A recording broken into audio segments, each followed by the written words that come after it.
everyone, it's Brett here, Lionheart84, and I'm just going to do a quick 2-minute talk about persimmons today, and actually a little bit about feeding them or not feeding them, as the case may be.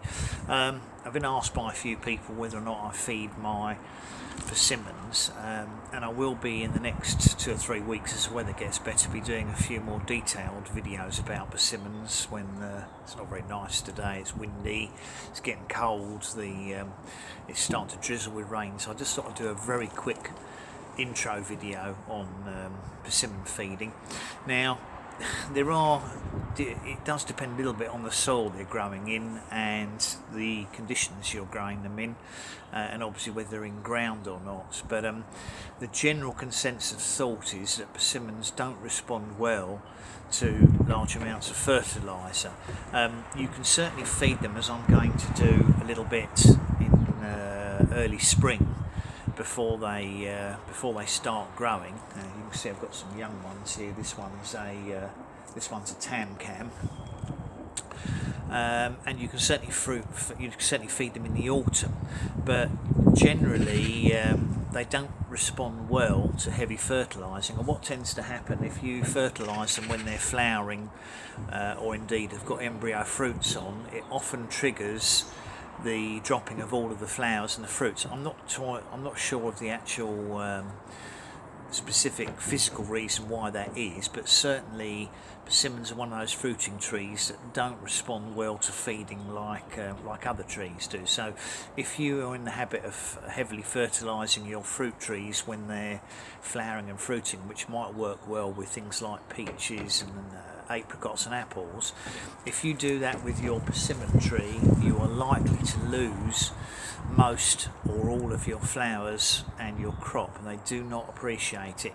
Now it's a little bit different for me with my persimmons. I have to be a little bit more wary because obviously mine are all being grown in containers. Now the problem with container growing is obviously the food tends to get, or the fertiliser or food that's in the soil does tend to get leached out by the rain continuously, and by watering them you do lose the nutrients out of the soil.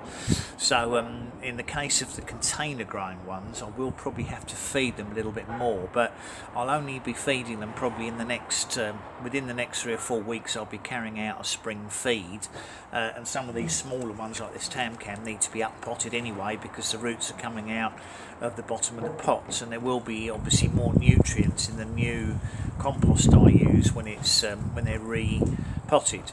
But I will only give them a very light, weak feed because I think you probably in summer, if you had no fruits or flowers, you could probably give them a higher nitrogen feed to encourage new growth. But if you have got flowers and fruits coming and you don't want to risk them all dropping off, it's probably best not to feed them, or if you do feed them, very occasionally and with a much weaker solution that you would otherwise use on other fruiting trees.